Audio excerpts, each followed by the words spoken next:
Sambhaji could only see the eyes, and even those seemed out of focus. At times, Sambhaji had doubts if the helpless man was indeed his father, his Abba Sahib.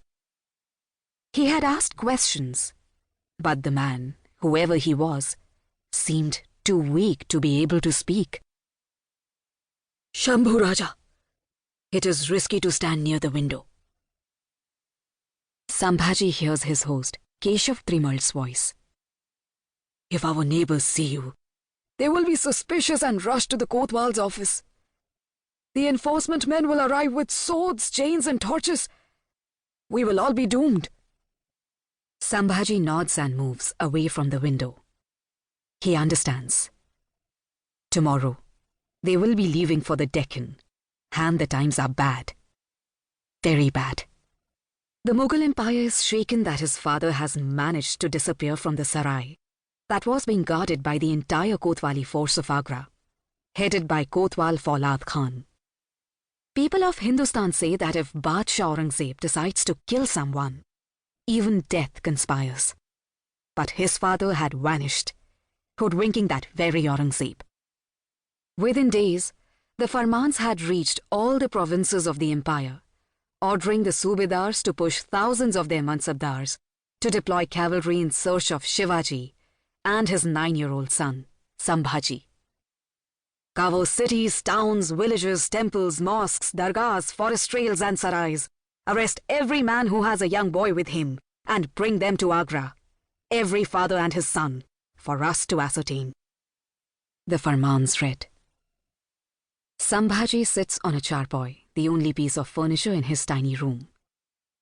The drum beating has started, along with the news announcer's high-pitched voices cutting through the silence of the late evening.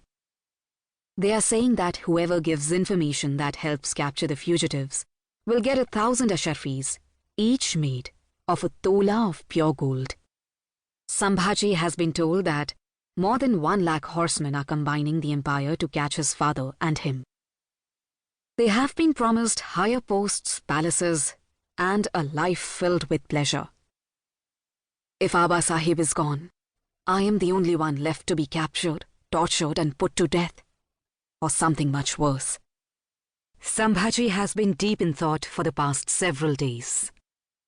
Abba Sahib left me alone in Agra so the badshah does not suspect that he is gone. That also means that even the badshah cannot imagine that someone can run away leaving his son behind. Kaviraj has come to meet you.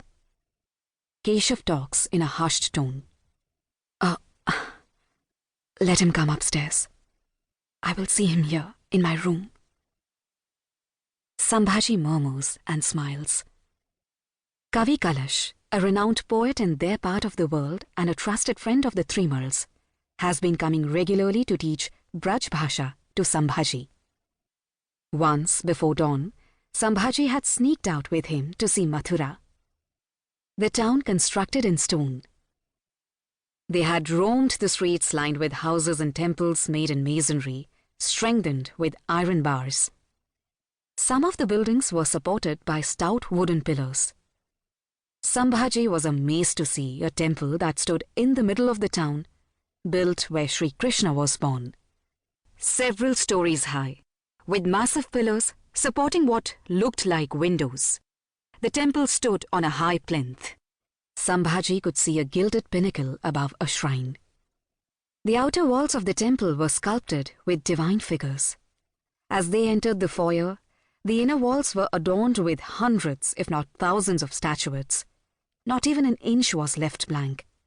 Even the doors, both inside and outside, had sculptures covering them. The Garbhagriha was filled with an unknown energy, and a gilded statuette of Sri Krishna sparkled in the golden light of lamps. In front of the deity, there were mounds of gold and silver jewelry and artifacts offered with love by the people. Sambhaji guessed that the massive temple could accommodate at least 1,000 devotees. It was where Sri Krishna was born, and the temple was believed to have been built by his grandson, Vajra. Sambhaji and Kalash had visited the dungeon-like prison cells, where Devaki had delivered her son.